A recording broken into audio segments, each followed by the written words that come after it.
Tonight's questions will be posed by a representative of Estad West Coalition who lives or works on the West Side. So here we go, Mr. Pablos. You're first with the opening statement, followed by Dr. Rocha Garcia, and in consecutive order.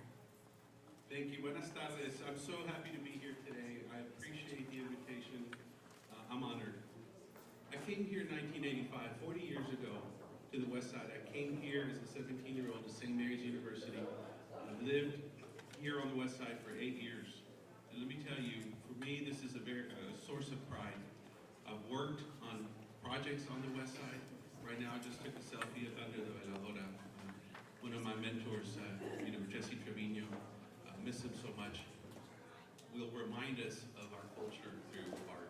And I'm just happy to be here today. I want to be able to have a nice conversation, especially about economic development on the West Side. Thank you. Hi everyone, my name is Adriana Rocha Garcia and I represent City Council District 4. I was born on the west side of San Antonio in zip code 78207 on Leal Street, just a few blocks from here. I'm very proud of that. At the intersection of Martinez and Alazan Creek, we have the opportunity, I think, to make sure that we continue to invest in this area. I moved over to the southwest part of town with my parents later, one because we were evicted. We moved over to the east side for a little bit, and then eventually my cousins allowed us to stay with them while my parents saved some money to buy a home over on the southwest side.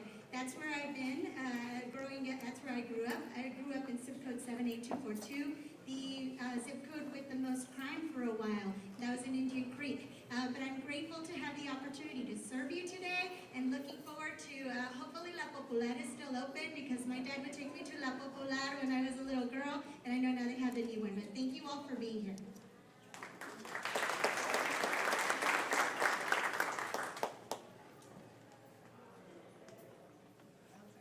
I am running to be your next mayor. We're going to talk about policy, but I want to talk today about who I am. I am the daughter of a woman who was born on Chihuahua Street, a man who grew up in the Alazan Apache courts. And I worked, my fight for this community first began as a disability attorney right across the street in my first law office. People like my incredible great-grandmother, Josefa Naro, who was widowed very young and raised 8 children, but she owned 2 restaurants. They told her that she would crumble, but she rose. They told me the same thing. I couldn't become a lawyer. I'm from the West Side. I couldn't own a business. I couldn't get an MBA. I couldn't become a council person. But Josefa taught me differently, and I knew that it was possible.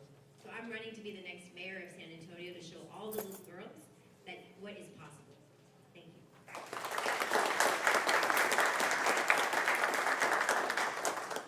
Hola a todos, qué gusto estar aquí en el corazón de San Antonio, y a los que nos están viendo en Telemundo también muchas gracias. Me llamo Beto Altamirano y me estoy postulando para ser su próximo alcalde de nuestra bella ciudad de San Antonio. Yo soy de la frontera, soy hijo de inmigrantes. Fui a estudiar a UT Austin y me gradué también de mi maestría de Harvard. Y hace más de una década escogí a la ciudad de San Antonio para empezar mi empresa, mi familia y construir comunidad. Y cuando empecé mi empresa Iris, lo hice para arreglar los problemas que vemos en nuestra ciudad con el 311 San Antonio Mobile Platform, que ha ayudado a miles de personas en nuestra ciudad, dándole acceso a los residentes de San Antonio a que se comuniquen con su gobierno municipal. Yo sé que estamos enfrentando muchos retos en San Antonio, pero también me emociona el futuro de nuestra ciudad. Pero lo vamos a hacer juntos. Juntos vamos a crear el cambio que necesitamos y juntos vamos a crear un mejor futuro para San Antonio. Es un gusto.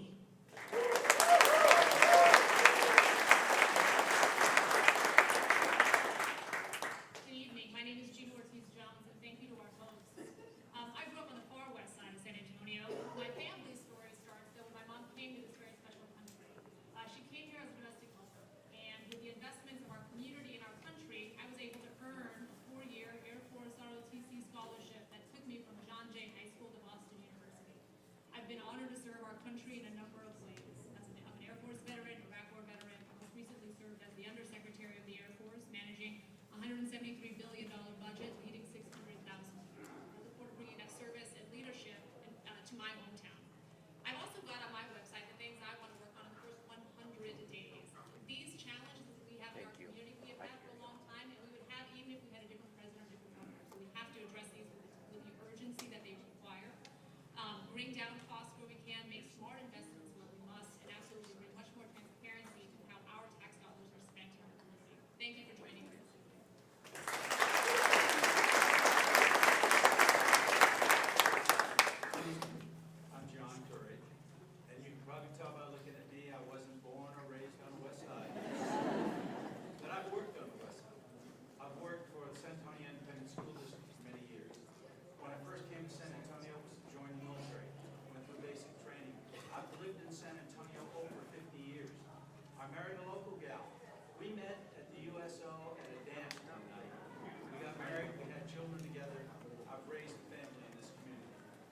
I've lived, worked, and played here. As besides being in the military and being a teacher, I've been a councilman for the last 8 years. During that time, I've come to understand what needs are throughout the community and how the city can meet those needs. Your city government is closer to you than any other form of government. I've learned that, I understand that, I've gained the experience to be your next mayor. Thank you.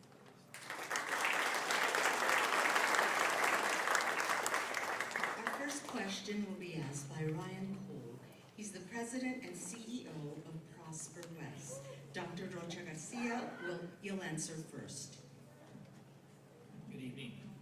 There are significant infrastructure projects coming to the west side, including via Silver Line, the West Side Creeks Restoration Project, and construction along major corridors, including Commerce and Buena Vista. How will you protect small business owners and mitigate the risks that these projects bring to their ability to operate before the damage is done, not after? I think that we need to continue to invest in getting the word out to our business owners, being very forthright with them, but it's going to their businesses. It's letting them know, it's walking door to door, it's making a plan with them before it's too late. We know that there's needed infrastructure on the west side of San Antonio, but it shouldn't come at the price of small business owners having to shut down their locations, especially because they employ so many of our local workers. Es importante que tengamos en mente de que necesitamos, sí, tenemos que invertir en nuestros barrios, pero también tenemos que invertir en las personas que nos están ayudando a sostener a nuestras familias. Infrastructure is critical, but we know that small businesses account for a majority of the jobs in our community, and we need to make sure that we prioritize them and continue to invest in programs and tools that will help them be successful with the construction and beyond. You have to start with community. You have to talk to the business owners, talk to the neighborhoods before the project starts, during the project, and even after the project. You have to make sure with community members and business owners that they understand the project and they're getting input into that project. Over and over we see where the city and even the state will go through and work on a road and not talk to the business owners, not knock on the door. They'll give them a flyer, but it could be the cashier up front, not the property owner, not the business owner. So I've introduced a policy to include a liaison for every project all along the corridor, and it happened in my district in Old Highway 90. We had a liaison that went to all the businesses and make sure that they got their input before the project to make sure that it was going to work for those businesses. Also during the project to make sure that while the project's going on, there weren't any hiccups for the businesses and the neighborhoods, and even after to make sure that the cleanup was done properly. Thank you. I think it comes down to the idea that neighborhoods, right, in the west side, they want to be in control of their destiny. They want to be in control of their neighborhoods. And it comes down to neighborhood economics. And over-communication should always be the goal when leading these projects here in San Antonio. Construction in San Antonio has been problematic, to say the least. And it's put a damper on a lot of efforts by small businesses, not just on the west side, but across San Antonio. That's why I'm proposing what I call a construction zone. Someone that can be the glue between CPS, SOFS, Public Works, and the private sector, and the small businesses of San Antonio, informing them along the way of the type of challenges that they are facing in terms of construction and development. And I believe in the power of public involvement as well. I serve as a public involvement specialist at the Alamo area MPO. And I think we should be proactive and hold this type of town halls before we even start development on any part of the west side.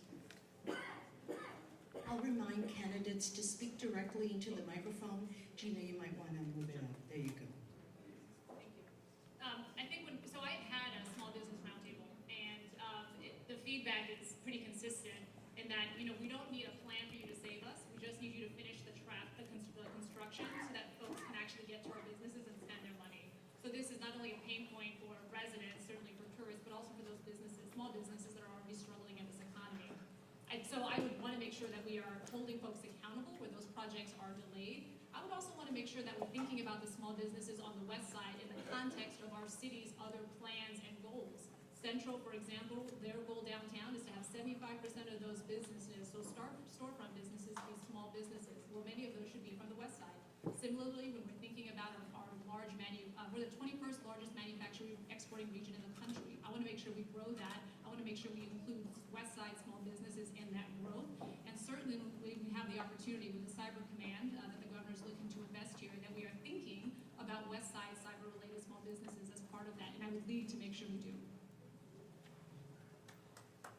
I serve as chair of the transportation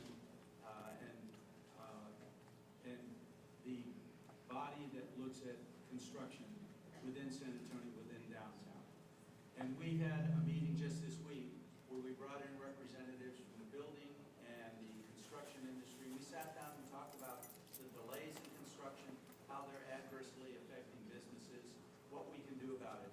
We need to look at short term, what's going to happen in a community, and then long term, so that we have planning in advance to understand if there's going to be future construction or activities that are going to interfere with small businesses, that they have a heads up in advance and that they know what's going on. In my district, when we're doing any kind of construction, I actually have people on my staff go out door to door, business to business, and give them information a couple weeks ahead of time so they're prepared. I think the city needs to be the posture, take the posture of being out front ahead of time of future growth and development. As a small business owner, I understand what small business owners are going through. And right now, what I hear consistently is they feel like they're being ignored. As the chairman of the Hispanic Chamber, I work with many small businesses in ensuring not only that the infrastructure around them works for them, but also making sure that the government supports them. Local government is there to support small businesses, to empower small business owners, not just with infrastructure, but with crime, public safety, all the issues related to access to capital, making sure that their employees have access to things such as daycare, particularly restaurants.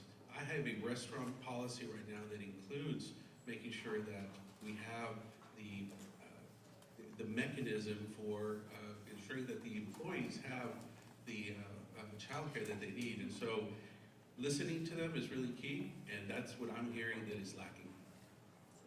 The next question will be posed by Jamie Barrera, CEO of WebNeed and former CEO and founder of the Lift Fund. Good evening. Given the recent City Council decision to remove a high-value area from the West Side Tax Increment Reinvestment Zone, or the TERS, for the new baseball stadium, this means that future dollars has been taken away from the West Side. How will you ensure that the West Side gets its fair share of infrastructure funding, whether in the city's annual budget, future bond programs, or other financing, so that residents and businesses see real investment in streets, drainage, housing, public spaces, and place-making? We have an equity budget it's a so-called equity budget at the city, meaning the zip codes, the districts that have less should get more. Those are a lot of words that get thrown around, including equity, and that doesn't actually happen. Every year, every city council person gets $1 million to spend in their districts. Everybody gets the same. So I'm block walking in my area, and I hear, I need a pothole here or there. I go and I fund that pothole. I go to the inner west side or District 1, and they say they need a pothole. I say, well, ask your council person. They ran out of money a long time ago. That's not equity. So we need to wipe that slate clean. We need to make sure that every district is not getting the exact same amount of money, that we're focusing on the areas that have long been discriminated against and long been left behind, and making sure that that's real equity, making sure that the inner west side, the inner east side, south side, and parts of downtown have the funding that they need to be sure that their projects are getting done timely. Thank you. So San Antonio is growing. In the next 15 years, you're looking at 4 million people. The question is not whether we're going to grow, it's how do we prepare for that growth. Infrastructure, economic development, public safety. But there's generational disinvestment in many parts of town, including 78207. My office, I started my company here on the west side of San Antonio. Now that is my campaign HQ. And I struggle to walk from my office to a coffee shop because there's no sidewalks. And I'm talking about infrastructure because it's critical for our children and grandchildren here on the west side of San Antonio. So when I think about that generational disinvestment, I also look at the plans that we have today. There's a bike network plan today that is going to invest over $3 billion across the city of San Antonio. We must receive the fair share of money and dollars to the west side of San Antonio so that we can have more sidewalks, lighting, and access to public infrastructure. I also commend the efforts of the Star West Fund, which is $25 million to fund and create and preserve affordable housing that could nurture the west side of San Antonio. Those are the efforts I'm looking forward to. When I read about that, I was really concerned about the lack of public input into that decision, considering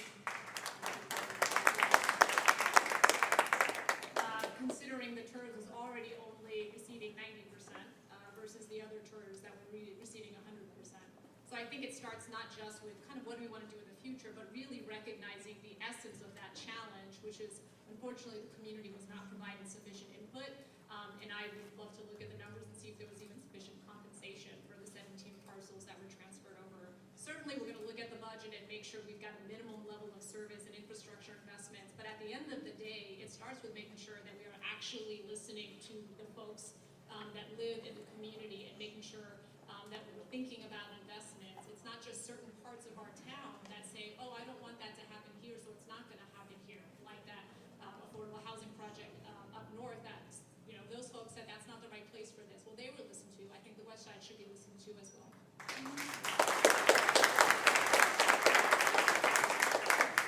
believe we in general as a city must support more development in the west side. We need to expand the west side TERS to where new development will come around. I think the west side overall is underdeveloped, and we need to invest more as a city and encourage private investment to invest more in the west side. You know, we look at our budget as a tool to help people. A budget is a moral document, and it needs to address the greatest needs that we have in our community. People in District 9 over the years and across the north side have said, well, we want to invest plenty of money in our part of town, but I always say to them, the city budget should be used where the greatest needs are. And right now, the greatest needs are within the west side, the east side, inside Loop 410, not necessarily outside Loop 410. It doesn't mean we ignore needs in other parts of town, but we need to make up for the lack of development, the lack of support in the west side, east side, and south side for the city over the years.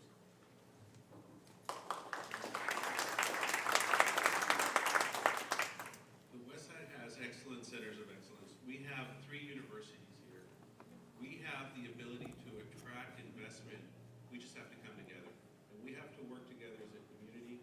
I've been able to attract investment not only to the state of Texas, but here in San Antonio. And I think it's about time that we do that for the west side, for the east side, and south side. I think it's been neglected for too long, for whatever reason. And I think it's time to really focus on doing that, because year after year, we keep hearing the same thing over and over again, and I think it's time to buckle down and really focus on what it is that we need to do for this community, helping small businesses, making sure that we have the right tools in place for economic development that will impact this community once and for all. And yes, there are places here where there are no sidewalks, where there's flooding going on. I mean, why does that continue to happen? I want to be able to work with the council people from this area to make sure that that doesn't happen and that we bring the investment that's required. I think one of the first things that we need to do is take a look at the different TERS and see why they are not funded equally. One of the great things that we have is an advocate for each district, and in this council district, Councilwoman Terry Castillo let me know the day of the vote that the folks who were involved didn't get to vote to see if the money could be utilized, essentially. And so I've taken 3 or 4 abstention votes in my entire career, 2 most recently during this term. That was one of them. I was not prepared to vote in favor when the councilwoman sitting right next to me told me that they were not consulted, that they did not get a fair vote. And it keeps happening. We keep hearing about things that city staff is doing, and it's going to take some additional responsibility from your mayor to question, to make sure that in those evaluations that we do annually, that the city manager and his staff are held responsible. The next question is from Jaime Macias. a West Side resident and owner of Jaime's Place. He'll pose this question to Mr. Altamirano. Good evening, everybody. I have witnessed a considerable proliferation of unhoused people in the near downtown West Side. For decades, candidates have stood where you are and said the same things over and over about how to address this issue. More police, better response times, platitudes about taking care of one another, promises for more affordable housing and public housing, and the issue has only grown larger and more entrenched. What concrete, feasible plans do you have to address the root causes of this issue so that both unhoused individuals and West Side community members are better supported? Thank you. Thank you, Well, first of all, we have to invest in more affordable housing in San Antonio, yes or yes. And that's a reality. And I'm discouraged by some of the votes that have been taken in council against affordable housing in San Antonio. And housing is important in San Antonio because there's about 51% of San Antonians are one paycheck away from being homeless or homeless. And this is data coming from San Ministries.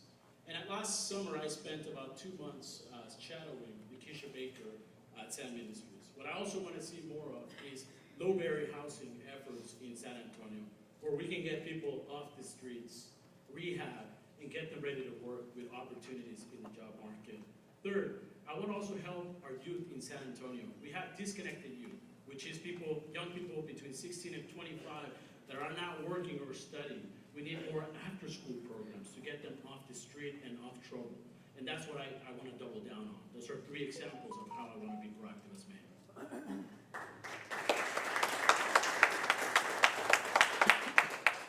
Thank you for the question. To your point about some of the root causes, I think we first have to look at the immediate process to ensure that folks are not prematurely evicted from their home, right? I think that's really important that folks are afforded due process, especially as we enter a time of more economic uncertainty where folks will become more challenged in paying those costs.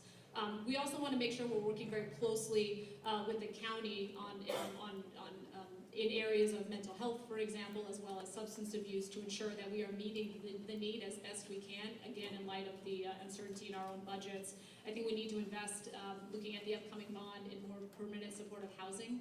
I also had a conversation, longer term, I think we also need to clear as much headspace as we can to ensure that folks have a place to land. Opportunity Home, for example, is a place where we need to ensure that we are helping people become self-sufficient to meeting that 5-year goal that they have, and looking at city investments, whether that's childcare or helping folks get their GED, or even transportation that allows them to do that.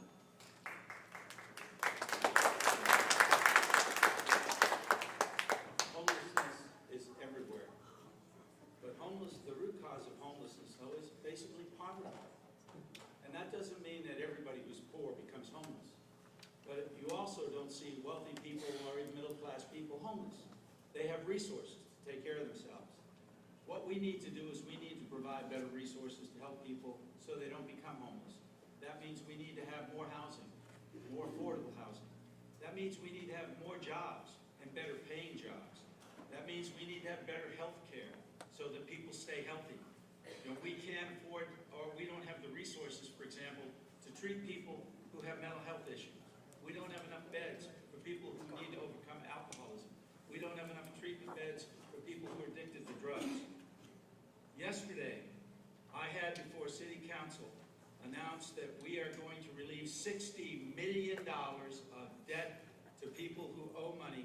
45,000 families are being affected by that process.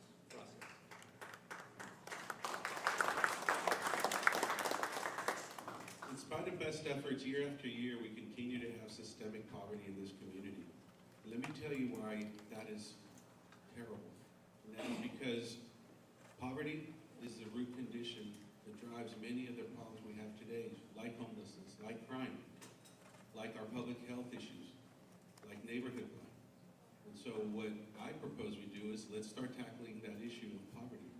And my plan involves ensuring that we have quality education, that we focus on making sure that we have the opportunities from an economic development perspective, that we bring jobs to this community, And then also that we focus on fiscal responsibility so that we can focus on the right things, investing in the right things, and that way we can at least start the process, because homelessness is just an extreme form of poverty. So we have to be able to address it.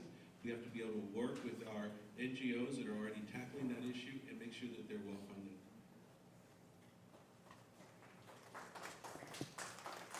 The three pillars of my focus as I'm running for mayor are housing, healthcare, and economic empowerment through education. That is a proactive approach. Upstream services are needed. During my tenure as a San Antonio Housing Trust president, for the 3 years that I've been president, we have created more than 7,000 units of housing. We need to continue to invest in housing. The strategic housing implementation plan, we're far from achieving our goals, and we need to continue at it.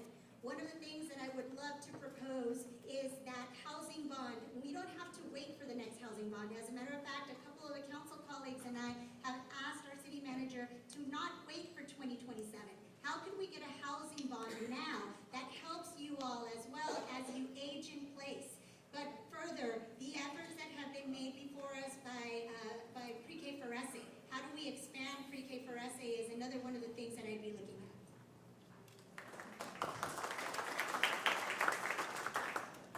We as a community are in crisis when it comes to our unhoused community. And when we get presentations of the city, they always start with the point in time count. About 3,000 individuals in this city are unhoused. I don't buy it. I think there's a lot more. But what we're looking at is how to fix it. How do we get them in housed? And that's super important. But we're always talking about putting the fire out. What we have to figure out is how did the fire get started? So we're looking at, one of my big initiatives is for foster youth. The vast majority of unhoused people have spent some time in our foster homes. So I'm really proud to say I led the effort at the city to spend $7 million, the only municipal investment, so the largest municipal investment in the state of Texas for our foster youth. Because over and over they keep telling me, Melissa, you got nothing to do with that. The city has nothing to do with foster children. But we can, we still represent them. So taking care of our foster youth, taking care of people with mental health conditions, people with substance abuse issues, and making sure we stop that fire before it starts.